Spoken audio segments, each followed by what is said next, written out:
Hello बच्चों, कैसे हैं आप लोग। आशा करता हूं कि जो अच्छे होंगे। आज आप लोगों का मासिक परीक्षा सितंबर जो चल रहा है उसमें साइंस का आज टेस्ट था, विज्ञान का। उसका क्वेश्चन देखते हैं और उसका 100% सही आंसर करने की कोशिश करते हैं। और आप लोग भी देखिए जो आप लोगों का कितना सही होता है, ठीक है। और एक बात और बताना चाहता हूँ, मैंने 2 वीडियो डाला हूँ, एक दर्पण संबंधित क्वेश्चन और एक लेंस से संबंधित क्वेश्चन। सेट 1 और सेट 2 2 क्वेश्चन डाला हूँ। दोनों क्वेश्चन से क्वेश्चन यहाँ पे देखने को मिले हैं, दोनों सेट से यहाँ क्वेश्चन हमें देखने को मिले हैं, ठीक है। चलिए कुछ क्वेश्चन का इस क्वेश्चन का आंसर करते हैं। पहला क्वेश्चन पूछा है, पहला ही क्वेश्चन आपको सेट दूसरे सेट जो मैंने दूसरा सेट दिया है, दूसरे सेट में ही पहला क्वेश्चन था, मैंने वहाँ पे समझाया था अच्छी तरह से, ठीक है। पहला क्वेश्चन का था संघन माध्यम से विरल माध्यम में जाती हुई किरण अविलंब से हो जाती है, क्या हो जाती है।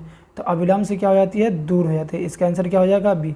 अगली क्वेश्चन क्या है, फोकस से ध्रुव की ओर आने पर अवतल दर्पण में आवर्धन का मान क्या होता है। आवर्धन का मान जो है वो बढ़ जाता है।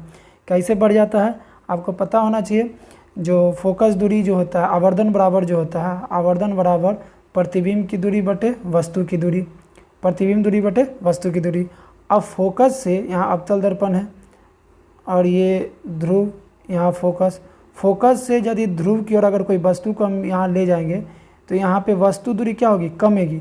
और हमें पता है अगर नीचे का मान अगर कमता है, नीचे का मान अगर कमता है तो ऊपर का मान, नीचे का मान अगर कमेगा तो आवर्धन का मान क्या होगा, बढ़ जाएगा। इसलिए फोकस दूरी का मान क्या हो जाएगा, फोकस दूरी में क्या हो जाएगा, इसका आवर्धन का मान क्या होता है, बढ़ता है, ठीक है। चलिए अगले क्वेश्चन की ओर चलते हैं। अगला क्वेश्चन है दाढ़ी बनाने के दर्पण की क्रिया सही होने के लिए उचित शर्त क्या है। सही होने के लिए उचित शर्त क्या है, इसमें ऑप्शन सी सही होगा, वक्ता त्रिज्या, बड़ी वक्ता त्रिज्या होना चाहिए। वक्ता त्रिज्या क्या होनी चाहिए, बड़ी होनी चाहिए। अगली क्वेश्चन की ओर चलते हैं। अगला क्वेश्चन कहता है अपवर्तनांक का रंग किस पर निर्भर कर, अपवर्तनांक का रंग, क्वेश्चन है अपवर्तनांक का रंग निर्भर करना कहलाता है। अपवर्तनांक का रंग जो है निर्भर करना जो है वह क्या कहलाता है। तो अपवर्तनांक का रंग जो निर्भर करना कहलाता है वह वर्ण विक्षेपण कहलाता है, ठीक है। अगले क्वेश्चन की ओर चलते हैं। अगला क्वेश्चन है कांच के अवतल लेंस की वायु में शक्ति क्या होती है। कांच के अवतल लेंस में वायु की शक्ति जो होती है वह ऋणात्मक होती है। कैसे ऋणात्मक होती है, देखिए अवतल लेंस है, अवतल लेंस की फोकस दूरी जो होती है वह क्या होती है, ऋणात्मक होती है। जब फोकस दूरी ऋणात्मक होगी तो शक्ति भी क्या होगी, ऋणात्मक होगी, शक्ति भी क्या होगी, ऋणात्मक होगी, ठीक है। इसी में अगर पूछता है आपसे उत्तल लेंस के बारे में तो उत्तल लेंस का क्या होता है, धनात्मक हो जाता है, ठीक है। अगली क्वेश्चन क्या है, अगला क्वेश्चन कहता है उत्तल दर्पण द्वारा बना प्रतिबिंब कैसा होता है। उत्तल दर्पण द्वारा बना प्रतिबिंब जो होता है वो हमेशा क्या होता है, सीधा होता है। ऑप्शन नंबर बी सही है। अगला क्वेश्चन देखते हैं। अगला क्वेश्चन है किसी लेंस की आवर्धन का ऐसा ही मात्रक निम्नलिखित में से कौन है। किसी लेंस के आवर्धन का मात्रक या मात्रकहीन होता है, ठीक है। अगला क्वेश्चन है निम्नलिखित में किस लेंस को अपसारी लेंस भी कहते हैं। हमने कल भी पढ़ा है अपसारी और अभिसारी दोनों के बारे में अच्छी तरह से पढ़ा है। जिन्होंने नहीं देखा है वह जाके वो दोनों वीडियो को देख ले, लगभग क्वेश्चन आपको वहीं से मिल जाएगा, ठीक है।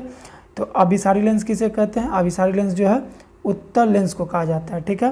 किस लेंस को, उत्तल लेंस को। अगले क्वेश्चन की चलते हैं। अगला क्वेश्चन आपका है विशालक, अगला क्वेश्चन है विशालक शीशा होता है, विशालक शीशा कौन सा होता है। तो विशालक शीशा जो है इसका आंसर हो जाएगा आपका उत्तल लेंस। विशालक शीशा जो है उत्तल लेंस होता है। अगला क्वेश्चन है कांच के प्रिज्म से किस रंग का विचलन न्यूनतम होता है। कांच के प्रिज्म से किस रंग का विचलन न्यूनतम होता है। तो यहाँ पे लाल रंग का विचलन क्या होता है, न्यूनतम होता है। अगर अधिक में आप लोग से पूछता तो क्या हो जाता, बैगनी हो जाता, ठीक है।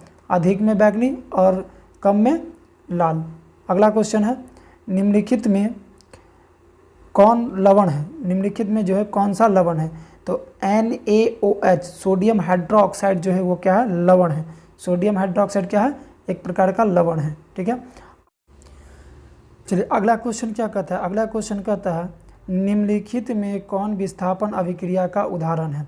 तो विस्थापन अभिक्रिया कहने का मतलब यहाँ पे यहाँ पे देखिए विस्थापन अभिक्रिया दो प्रकार का होता है, एक एकल विस्थापन अभिक्रिया, एक दोहल विस्थापन अभिक्रिया। तो यहाँ पर विस्थापन है, सिर्फ विस्थापन लिखे तो आप एकल विस्थापन अभिक्रिया को ही मारेंगे, ये है एकल विस्थापन अभिक्रिया। ठीक है, ये पहला नंबर ऑप्शन जो है ये उदासीकरण अभिक्रिया भी है और विस्थापन अभिक्रिया, द्वि विस्थापन अभिक्रिया है। ठीक है, ये संयोजन अभिक्रिया है। ठीक है, क्वेश्चन नंबर 13 कहता है बुझा हुआ चूना का रासायनिक सूत्र क्या है। तो बुझा हुआ चूना का रासायनिक सूत्र कैल्शियम हाइड्रोक्साइड है। अगर इसी में आपसे पूछता बिना बुझा हुआ रासायनिक सूत्र क्या है चूना का, तो वो होगा कैल्शियम ऑक्साइड। ये है बिना बुझा हुआ चूना। ठीक है, ये बिना बुझा हुआ चूना है, बिना बुझा चूना इसका सूत्र होता है। और ये तो कैल्शियम होता है, और यहाँ पे ये है संगमरमर का, किसका है, ये है संगमरमर का। इसे हम संगमरमर भी कहते हैं या फिर चूना पत्थर भी कहते हैं, चूना पत्थर या संगमरमर इसका। ठीक है, अगली क्वेश्चन की ओर चलते हैं। अगला क्वेश्चन कहता है कि ये Zn जिंक प्लस ऑक्सीजन से जिंक ऑक्साइड किस प्रकार की अभिक्रिया है, यह किस प्रकार की अभिक्रिया है यह पूछा जा रहा है। तो यह जो है उपचयन अभिक्रिया है। क्या है, उपचयन, ऑक्सीडेशन अभिक्रिया है। इसे हम ऑक्सीकरण अभिक्रिया भी कहेंगे। ऑक्सीकरण अभिक्रिया उसे कहते हैं जिसमें ऑक्सीजन का संयोग हो। इसमें क्या ऑक्सीजन का क्या हो रहा है, संयोग हो रहा है, तो इसे हम क्या करेंगे, ऑक्सीकरण अभिक्रिया भी कह सकते हैं या उपचयन अभिक्रिया भी कह सकते हैं। ठीक है, ऑप्शन नंबर सी इसका राइट आंसर। अगली क्वेश्चन की ओर चलते हैं। अगला क्वेश्चन है option number C 15 number question. 15 number question क्या है, 15 नंबर क्वेश्चन कहता है शरीर में भोजन का पचना किस प्रकार की अभिक्रिया है। शरीर में भोजन का पचना भी ऑक्सीकरण अभिक्रिया यानी उपचयन अभिक्रिया है। ठीक है, कौन सा अभिक्रिया, उपचयन अभिक्रिया। अगली क्वेश्चन की ओर चलते हैं। अगला क्वेश्चन 16 नंबर है। इसमें कहता है निम्नलिखित में कौन सा समीकरण संतुलित नहीं है। तो ऑप्शन ए में है H2O2, हाइड्रोजन ऑक्सीजन का संयोग करते हैं तो H2O, ये संतुलित नहीं है क्योंकि इसमें ऑक्सीजन की मात्रा कितने 2 है और यहाँ ऑक्सीजन की मात्रा कितना 1 है, इसलिए यह संतुलित नहीं है। बाकी सब आप देखिए संतुलित है, हाइड्रोजन यहाँ 2, यहाँ भी 2 हाइड्रोजन, क्लोरीन यहाँ 2, यहाँ भी क्लोरीन 2 हो गया। ठीक है, इसमें भी संतुलित है, ये भी संतुलित है। इसका आंसर क्या हो जाता है, option number A is right answer. अगला क्वेश्चन चलते हैं। अगला क्वेश्चन कहता है 17 नंबर, कार्बन डाइऑक्साइड जल से अभिक्रिया करके क्या बनाएगा। कार्बन डाइऑक्साइड जल से अभिक्रिया करके कार्बोनिक अम्ल बनाता है।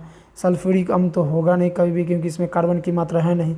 सल्फ्यूरस अम्ल भी नहीं होगा क्योंकि इसमें कार्बन है नहीं। यहाँ पे क्या है, कार्बोनिक अम्ल और कार्बोलिक अम्ल, ये दोनों में कंफ्यूज होना है, तो कंफ्यूज नहीं होके यहाँ पे देखिए कार्बोनिक अम्ल बनेगा। कार्बन डाइऑक्साइड जल से अभिक्रिया करके क्या बनेगा, कार्बोनिक अम्ल, जिसका फार्मूला होता है H2CO3, H2CO3। ठीक है, चलिए नेक्स्ट क्वेश्चन की ओर बढ़ते हैं। अगला क्वेश्चन है किसी ताजे तेल को बहुत दिन तक सुरक्षित रखने के लिए निम्नलिखित में किस गैस का उपयोग किया जाता है। तो इसमें हो जाएगा nitrogen gas, right answer option number B, nitrogen gas. अगर आपसे ताजे तेल पूछा है यहाँ पे तो नाइट्रोजन। चिप्स के पैकेट उकेट में अगर चिप्स को सुरक्षित रखना है तो भी नाइट्रोजन गैस ही होता है। ठीक है, चलिए नेक्स्ट क्वेश्चन है। अगला क्वेश्चन कहता है जिस न्यूनतम ताप पर कोई पदार्थ जलना प्रारंभ हो जाता है उसे क्या कहते हैं, उसे ज्वलन ताप कहते हैं। ठीक है, अगला क्वेश्चन क्या है, अगला क्वेश्चन कहता है निम्नलिखित में किसका पीएच मान सबसे अधिक क्षारीय श्रेणी में होगा। निम्नलिखित में किसका मान, तो ये हो जाएगा आंसू का। आंसू ज़्यादा क्षारीय होता है। ठीक है, पीत रस ज़्यादा अम्लीय होता है। पसीना का पीएच मान 5 से कम होता है।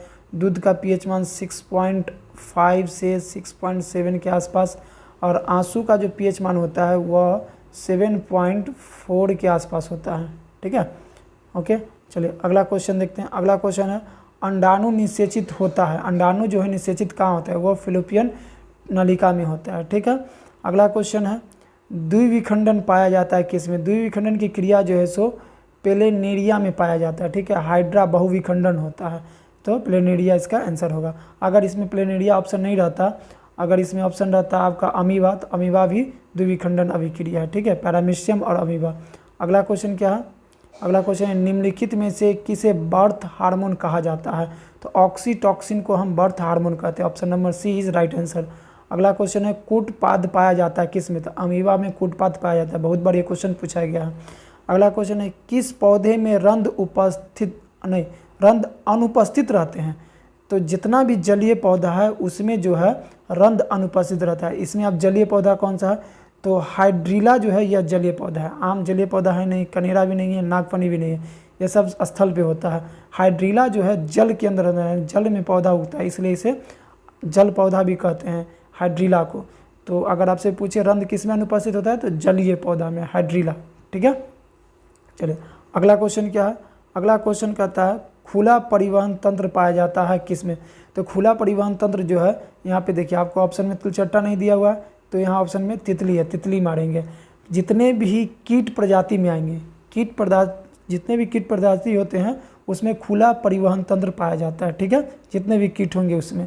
अगला क्वेश्चन क्या कहता है, 27 नंबर क्वेश्चन है, पौधे में फ्लोएम उत्तरदायक है। फ्लोएम का काम क्या है, भोजन का संवहन करना। ठीक है, जल का, एमिनो अम्ल का, इसका संवहन कौन करता है, जाइलम करता है।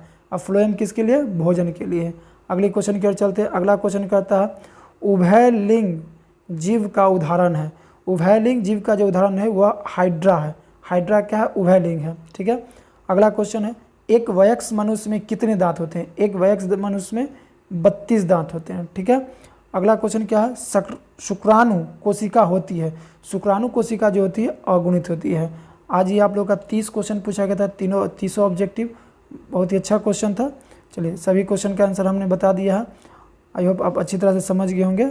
ठीक है, और आगे जो हमारा सेट चल रहा है, सेट 1 सेट 2 चला है, आज सेट 3 का भी कुछ दिन में या कल आपको डाल देंगे वीडियो। उसमें सिर्फ मानव नेत्र से संबंधित क्वेश्चन होगा।